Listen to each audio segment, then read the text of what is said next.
అందరికీ కూడా శుభాశీస్సులండి. మే నెల, వైశాఖ మాసం.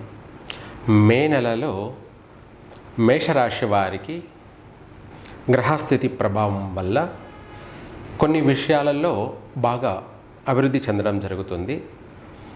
కొన్ని విషయాలలో బాగుండదు. ఆ కొన్ని విషయాలు ఏమిటి అంటే, అధికంగా కుటుంబ కలహాలు ఎక్కువగా వచ్చే అవకాశం ఉంది ఈ యొక్క మే నెలలో.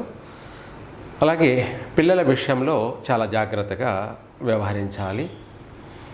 పిల్లలపైన ఒక దృష్టి అంటూ ఉండాలి పెద్దలకి. పిల్లలు ఏం చేస్తున్నారు, ఎలా పోతున్నారు, వాళ్ళ నడవడిక ఏమిటి, వాళ్ళ యొక్క మాట తీరు ఏమిటి, వాళ్ళ ఇంట బయట వాళ్ళ నడుచుకునే విధి విధానాలు ఏమిటి అన్నది తల్లిదండ్రులు పిల్లలపైన ఒక కన్ను వేసి ఉంచాలి. లేదంటే పిల్లల వల్ల తల్లిదండ్రులకి ఇబ్బందులు, నష్టాలు, అలాగే కుటుంబ గౌరవాలని కోల్పోయే అవకాశం ఉంది. కాబట్టి పిల్లల విషయంలో మేషరాశి వాళ్ళు చాలా జాగ్రత్తగా, తెలివిగా నడుచుకోవాలి. అలా అనేసి పిల్లలను ఇబ్బంది పెట్టాల్సిన అవసరం లేదు. కానీ వాళ్ళ చేసే ప్రతి పనిని, ప్రతి అడుగు కూడా గమనిస్తూ ఉండడం ఎంతో అవసరం. తర్వాత మేషరాశి వాళ్ళకి ఆర్థికపరమైనటువంటి విషయాలలో మంచి అభివృద్ధి, ఏది చేసినా కూడా కలిసి రావడము, ప్రతి వ్యాపారాలలో కూడా లాభసాటిగా కొనసాగడము, అలాగే ఉద్యోగ అవకాశాలు కూడాను అనుకూలంగా ఉన్నాయి. మీరు ప్రయత్నం చేస్తే తప్పకుండా మంచి ఉన్నత ఉద్యోగ అవకాశాలు కూడా ఉన్నాయి. ఈ మే నెలలో ఉద్యోగంలో స్థిరపడే అవకాశము ఉంది. అలాగే ఆర్థిక పరంగా ఏ విధంగానైనా సరే అభివృద్ధి చెందే అవకాశాలే అధికంగా ఉన్నాయి.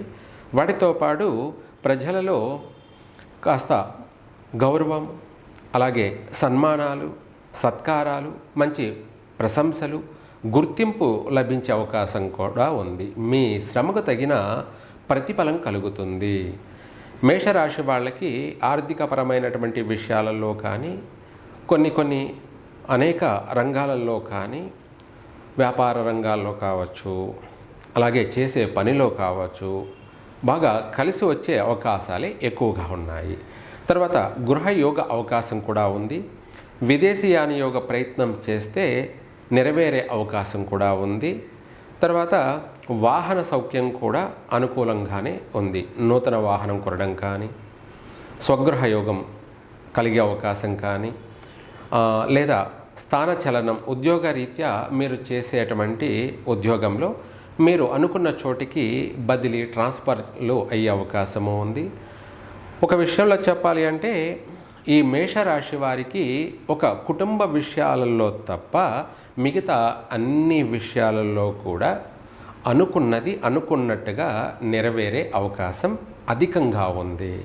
ఇంకా కూడా ఈ రాశి వాళ్ళు ఈ మే నెలలో ప్రతి విషయాలలో కూడా తొందరగా అభివృద్ధి చెందడానికి వీలైనంత వరకు షణ్ముఖ ఆరాధన చేయండి, లేదా ఈ మంత్రాన్ని పఠించండి. ఈ షణ్ముఖుడికి కూడా గులాబీ పూలతో కానీ, మందార పూలతో కానీ మంగళవారం ఓం తత్పురుషాయ విద్మహే మహాసేనాయ ధీమహి తన్నో షణ్ముఖ ప్రచోదయాత్ అని ఈ మంత్రాన్ని పఠిస్తూ ఆ పూలతోటి ఆ స్వామికి పుష్పాభిషేకం అంటాం కదా, అలా మందార పూలు కానీ, గులాబీ పూలతో కానీ పుష్పాభిషేకం చేస్తూ ఈ మంత్రాన్ని 108 సార్లు పఠించండి. మీకు పిల్లల విషయంలోనూ కలిసి వస్తుంది. అలాగే విద్యా విషయంలోనూ వాళ్ళకు బాగుంటుంది. అలాగే ఉద్యోగ విషయాలలో కూడా కలిసే వస్తుంది. చేసే వ్యాపారంలోనూ కలిసే వస్తుంది. ఆరోగ్యపరంగా కూడా బాగుంటుంది. అనుకున్న ప్రతి ప్రయత్నం కూడా వెంటనే అయినా సరే నెరవేరుతుంది. కాస్త వెనక ముందు ఆలస్యమైనా కూడా తప్పకుండా నెరవేరుతుంది.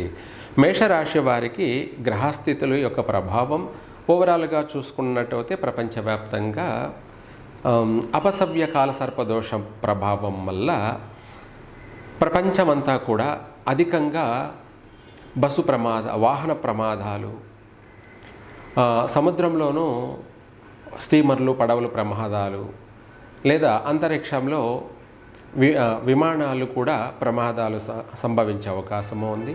అధికంగా ఫైరింగ్ జరిగే అవకాశాలు ఇంకా ఎక్కువగా ఉన్నాయి. ఇదే కాకుండా ఈ నెల చివరన అమావాస్య అప్పుడు కూడా ఏదైనా భూకంపాలు సంభవించే అవకాశము ఉంది, సునామీ కూడా సంభవించే అవకాశం ఉంది. కాబట్టి మనం ఈ మంత్రాన్ని ఎంత పఠిస్తే అంత మన భారతదేశానికి ముప్పు తొలగిపోతుంది. మనం చేయడం వల్ల ఎంతటి ప్రమాదమైన పెను ప్రమాదమైనా కూడా తొలగిపోయే అవకాశమే ఉంది. మళ్ళీ జరగాల్సిందే ఉంటే స్వల్పంగా జరిగే అవకాశం ఉంటుంది. అంటే పెను ప్రమాదం నుంచి తప్పించుకొని స్వల్పమైనటువంటి సమస్యతోటి బయటపడతారు. ఈ మంత్రం చేయడం వల్ల పర్సనల్గా మనకు బాగుంటుంది, కుటుంబానికంతా కూడా బాగుంటుంది, ప్రపంచానికంతా కూడా బాగుంటుంది. సర్వే జన సుఖినో భవంతు.